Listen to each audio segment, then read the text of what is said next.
Hola, hoy vamos a estudiar el Salmo 40. Antes de empezar, quisiera que me acompañaran a hacer una oración. Gracias, Padre, porque nos permites considerar tu palabra, Señor, y en esta hora te pido que tu Espíritu Santo nos enseñe y nos redarguya, Señor, con esta palabra, Señor, que nadie de los que la vamos a escuchar al terminar continúe igual que como estaba antes de considerar tu palabra, Señor. Te doy gracias en nombre de Cristo Jesús. Amén. Este Salmo 40 es un salmo mesiánico. Aquí David, porque David fue el autor, nos habla un poco sobre el Mesías que iba a venir muchísimos años después. Este salmo también lo podemos dividir en tres partes. La primera parte la podemos considerar del versículo 1 al versículo 5. Vamos a empezar el estudio y lo vamos a hacer versículo por versículo y en cada versículo vamos a considerar ciertas enseñanzas. Versículo 1. Pacientemente esperé al Señor y Él se inclinó a mí y oyó mi clamor.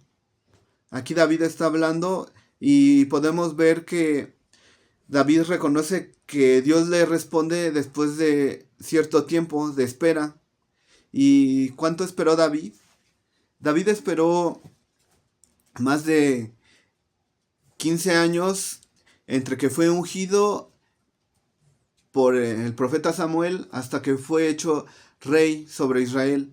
Y en ese tiempo de espera le sucedieron bastantes cosas que la palabra nos habla y nos explica.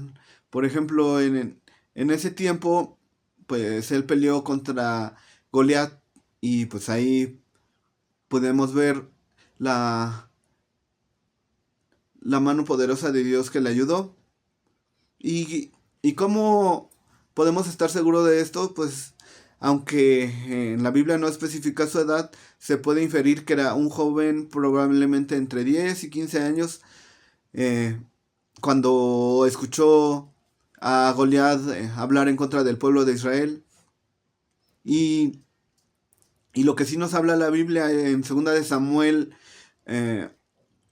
5:4 es que David tenía 30 años cuando comenzó a reinar y reinó 40 años. Entonces podemos ver que David sabía esperar. David sabía esperar en el Señor. Y no solo esperar, sino sabía hacerlo con una actitud eh, correcta, que era pacientemente. Como primera enseñanza podemos ver que la paciencia y la confianza en Dios traen siempre una recompensa. En Proverbios 3 5 y 6 voy a ocupar la versión, eh, una versión diferente. Es la traducción TLA. Y dice, pon toda tu confianza en Dios y no en lo mucho que sabes. Toma en cuenta a Dios en todas sus acciones y Él te ayudará en todo. Entonces podemos ver que esta palabra, este proverbio, pues David lo hizo vivo en su vida.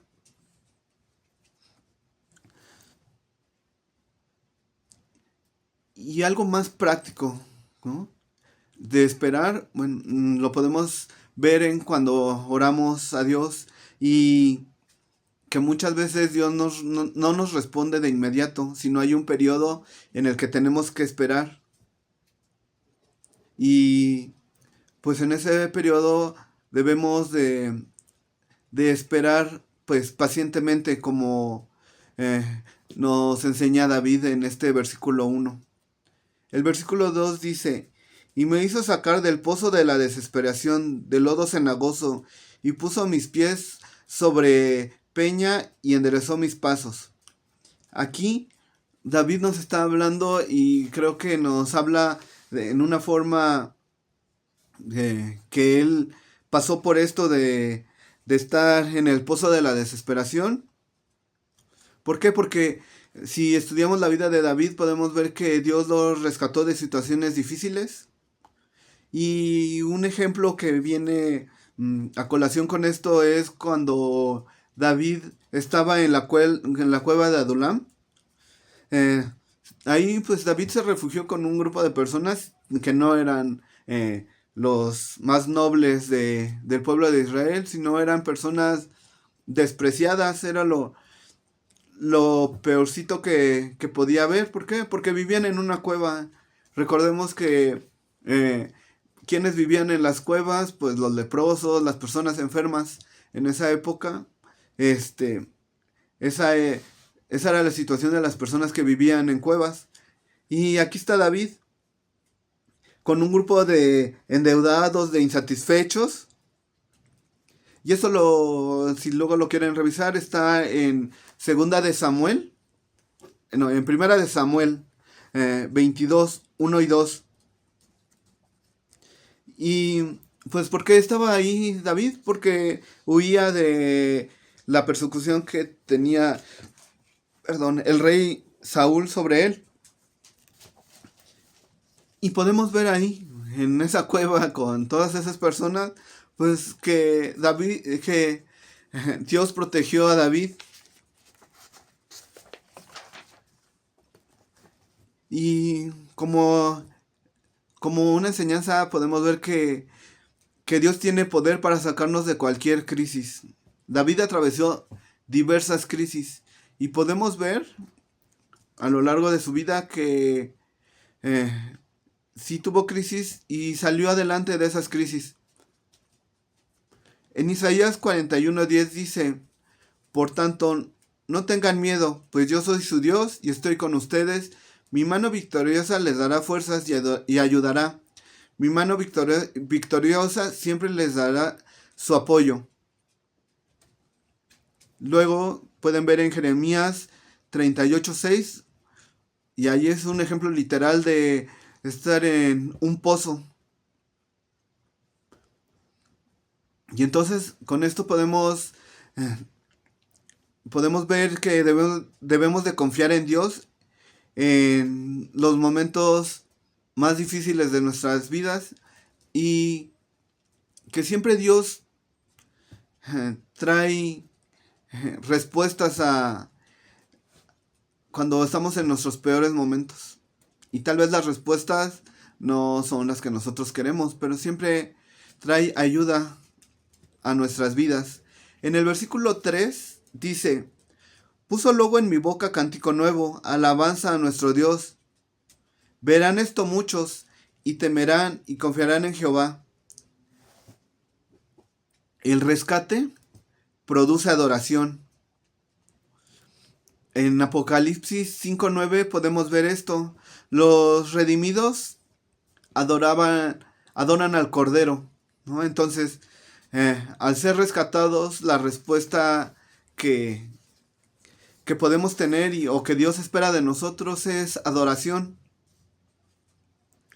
En Hechos 16:24 podemos ver que esto también aplica a la inversa, ¿no? La adoración también produce libertad. Y esto le pasó a Pablo y Silas. Y dice: el carcelero los puso en la parte más escondida de la prisión y los sujetó por los pies con unas pinzas de madera grandes y pesadas. Cerca de la medianoche, Pablo y Silas oraban y cantaban alabanzas a Dios mientras los otros prisioneros escuchaban. De repente, un fuerte temblor sacudió con violencia las paredes de los cimientos de la cárcel. En ese instante, todas las puertas de la cárcel se abrieron y las cadenas de los prisioneros se soltaron. Aquí podemos ver que al adorar hubo libertad. Y no solamente es libertad física, sino esto también es, si adoramos, trae libertad espiritual. En el Salmo 96:1 dice: canten al Señor cántico nuevo, canten al Señor toda la tierra, canten al Señor y bendigan su nombre, anuncien de día en día su salvación. Nosotros debemos de compartir lo que Dios ha hecho en nuestras vidas.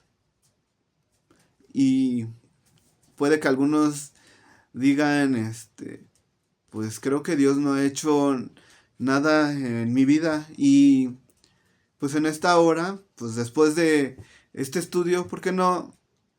Si nosotros tenemos ese pensamiento de que Dios no ha hecho nada en nuestras vidas, ¿por qué no tomamos un momento después de este estudio y hablamos con Dios y le preguntamos?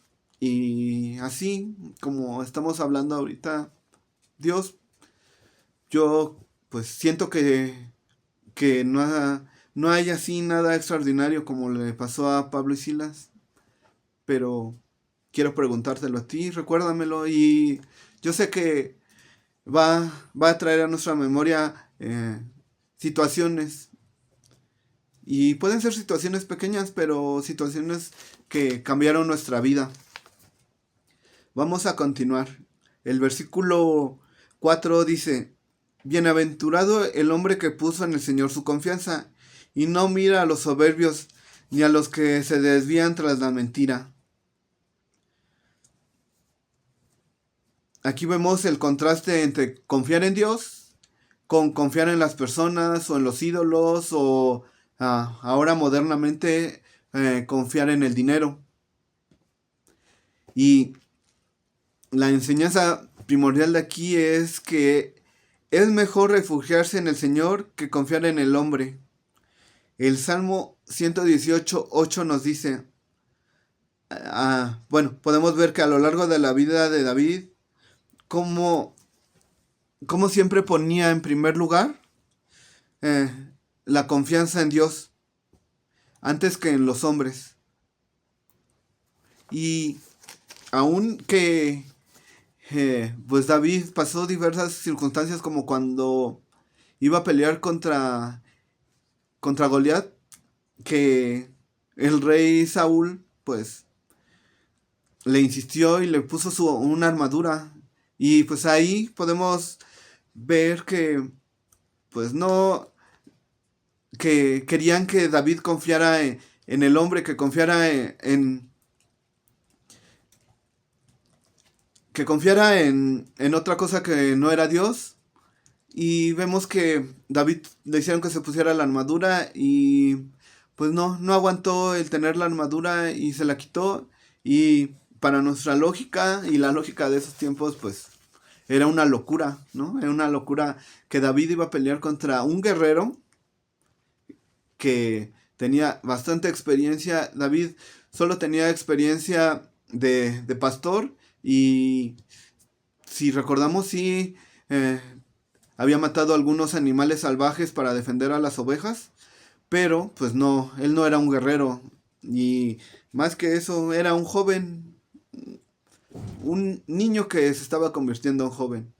Y ahí vemos que pues la confianza de David estaba 100% en Dios, y Dios lo respaldó. Entonces, aquí lo que quiero que meditemos es que la verdadera seguridad está en Dios. Y Jeremías nos lo deja más claro en Jeremías 17:7, y dice: Bendito el varón que confía en el Señor y cuya confianza está en el Señor.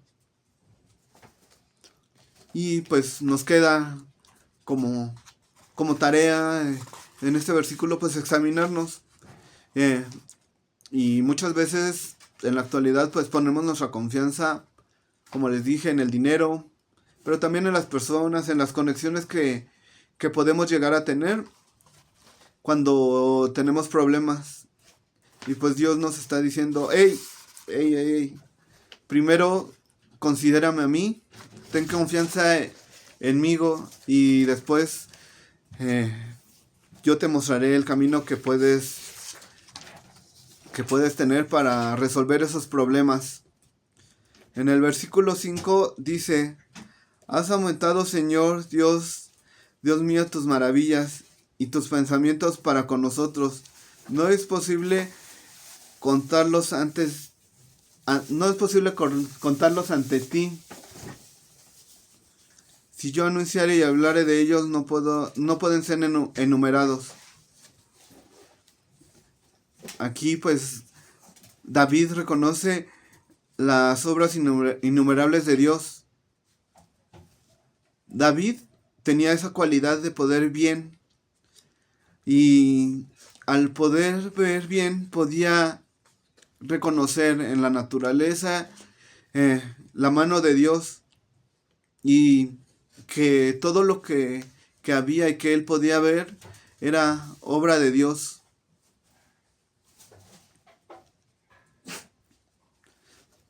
Y nuestra enseñanza para mí es que Dios obra constantemente en nuestras vidas. Y muchas veces nosotros no tenemos nuestros ojos físicos ni espirituales abiertos para poder ver eso. En el Salmo 139, 17 dice: cuán precisos me son, oh Dios, tus pensamientos, cuán grande es la suma de ellos. Y aquí el salmista pues puede ver la grandeza de Dios, la grandeza de el Dios al que servía. Y en nuestra vida diaria, ¿cómo podríamos aplicar este salmo, este versículo? Pues practicando la gratitud. Y la gratitud diaria, no es la gratitud de el fin de semana que voy a la iglesia, bueno, pues ya doy gracias ese día, sino es día a día, y es día a día con los pequeños y grandes detalles que Dios tiene con nosotros. Y ahorita vamos a entrar a la segunda parte en que se puede dividir este salmo, que va del versículo 6 al versículo 10. Y como título a esta sección le podríamos poner: dale a Dios lo que te pide. El versículo 6 dice: sacrificio y ofrenda no te agradan. Has abierto mis oídos. Holocausto y expiación no has demandado. Entonces dije: he aquí vengo. Entonces dije: he aquí vengo. En el rollo del libro está escrito de mí. En el versículo 8 dice: el hacer tu voluntad, Dios mío, me ha agradado, y tu ley está en medio de mi corazón. Aquí podemos ver esa sección que les comento de el salmo que habla del Mesías. Y Dios siempre prefiere la obediencia antes que los rituales, antes que alguna fórmula.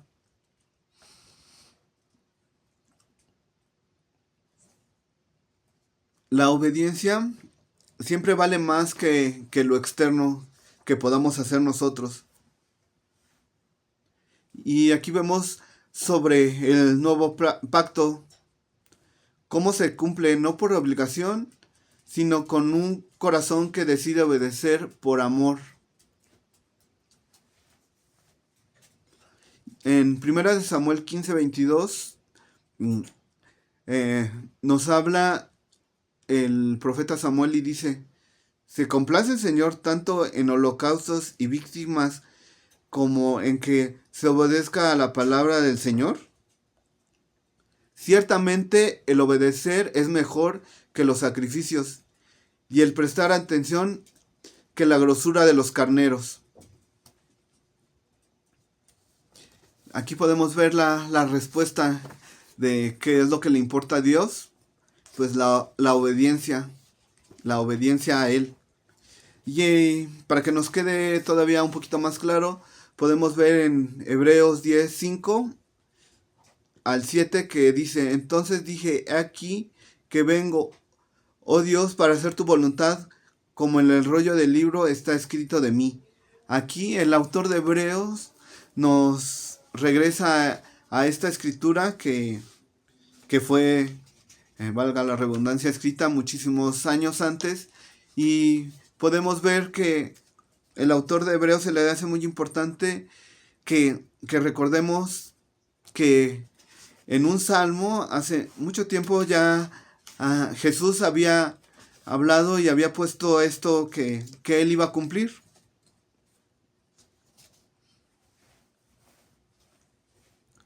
Y pues aquí la enseñanza puede ser que se nos invita a vivir una obediencia genuina, no a través de reglas, sino a través de amor, del amor. Y en esto, en el versículo 6, 7 y 8, pues podemos ver un poco del carácter, de lo que venía a ser nuestro Salvador con el nuevo pacto. El versículo 9 dice: he anunciado justicia en grande congregación. He aquí, no refrenes mis labios, Jehová, tú lo sabes. David nunca se ponía nervioso al proclamar las alabanzas a Dios. Y un ejemplo de esto es cuando David traslada el arca del pacto y la traslada de un pueblo hacia la ciudad de David. Y aquí David, la palabra nos dice que al trasladar la pacta, al trasladar el arca del pacto, David danzaba con gran júbilo y entusiasmo, dando a conocer a todo el pueblo la adoración a Dios. Imagínense aquí a David siendo el rey, el líder supremo de ese pueblo, y alabando y adorando a Dios, dando el ejemplo de cómo debían de comportarse todas las personas.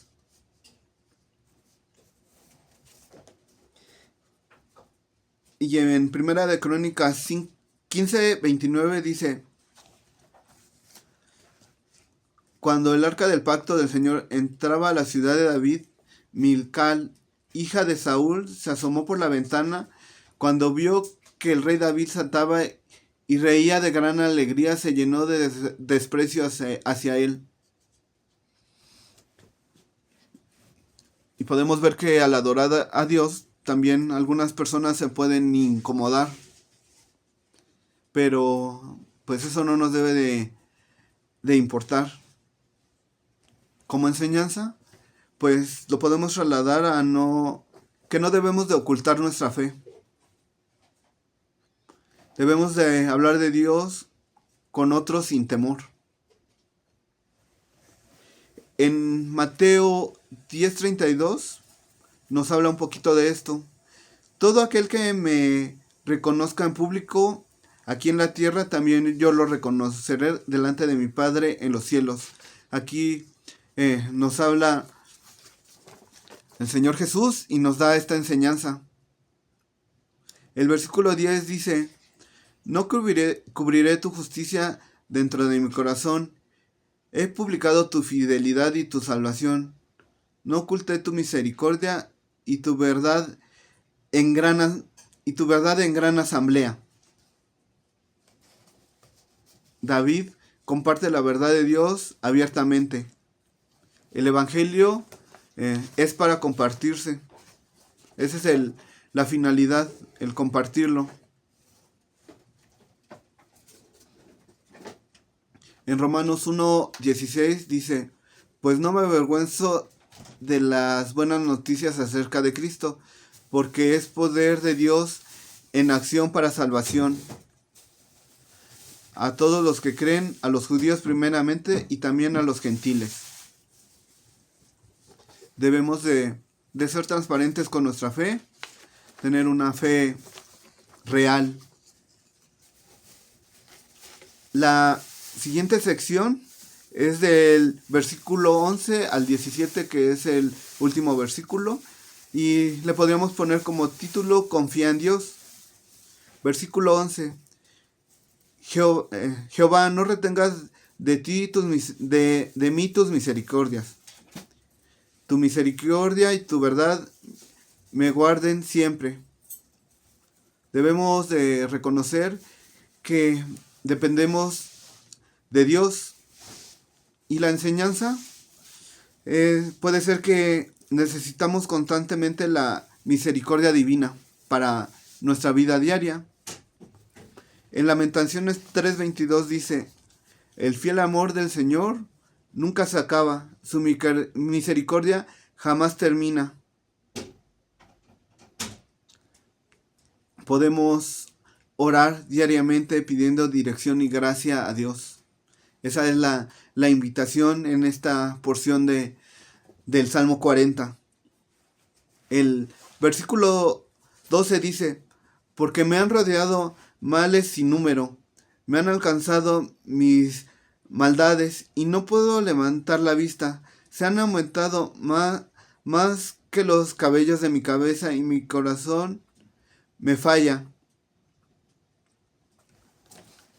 Aquí podemos ver que David reconoce sus pecados y los problemas que le había llevado el pecar. Y podemos recordar cuando el profeta va ante David y le comenta que había un hombre que tomó una ovejita de otra persona que solo tenía esa oveja y se la quitó. Y David ahí habla y le dice que pues esa persona que robó pues merecía la muerte. Y el profeta, con toda la valentía que podía tener en ese momento, le dijo: pues tú eres ese hombre cuando pecaste con esta mujer, y no solamente pecaste, sino mataste a su marido.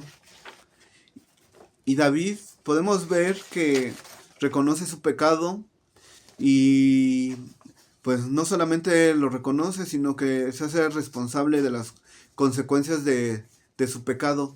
Y David actúa así a lo largo de su vida, porque David fue como nosotros, que se equivocaba y se equivocó muchas veces, pero tenía esa capacidad de reconocer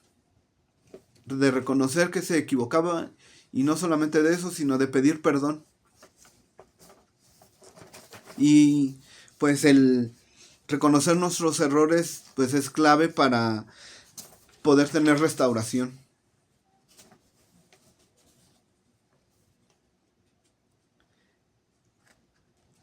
Debemos de ser honestos con Dios sobre nuestras fallas. Él nos conoce, Él nos creó y Él es el que nos puede perdonar. El versículo 13, 14 y 15 se los voy a leer a continuación. Y dicen: quieras, oh Jehová, librarme. Jehová, apresúrate a socorrerme. Sean avergonzados y confundidos aún los que buscan mi vida para destruirla. Vuelvan atrás y avergüéncese los que mi mal desean. Versículo 15. Sean asolados en pago de su afrenta los que me dicen: ea, ea. Aquí podemos ver a David siendo vulnerable y pidiendo ayuda en contra de sus enemigos.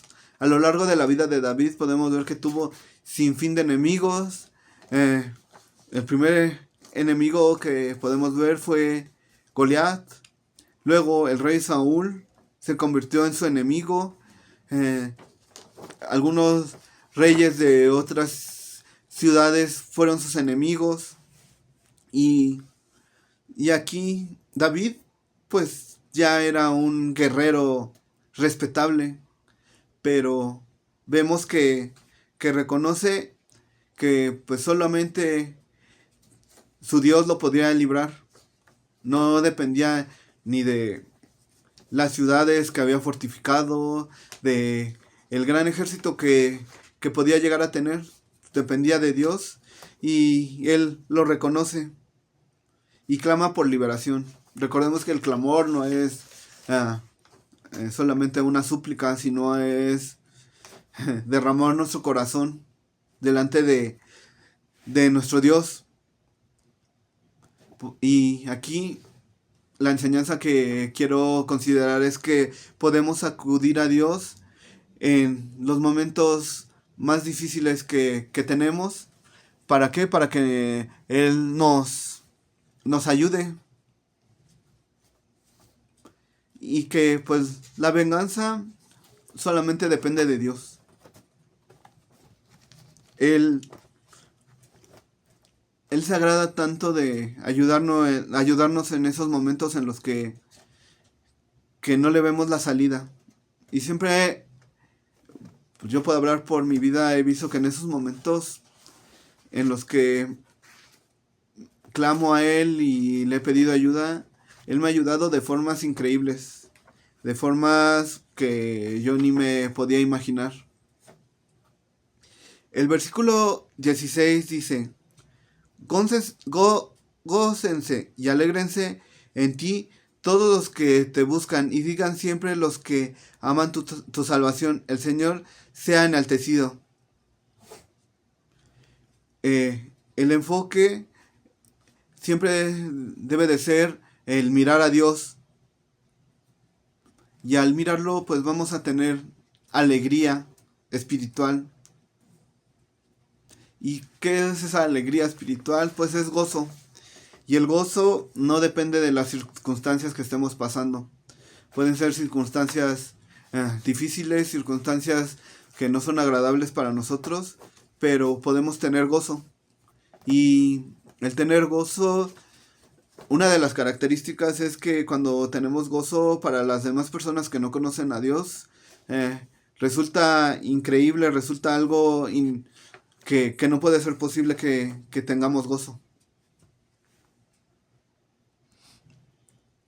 En Filipenses 4:4, en la Nueva Traducción Viviente, dice: estén siempre llenos de alegría en el Señor. Y dice en esta versión, lo repito, alégrense. Debemos de encontrar nuestra alegría en Dios, no en las circunstancias.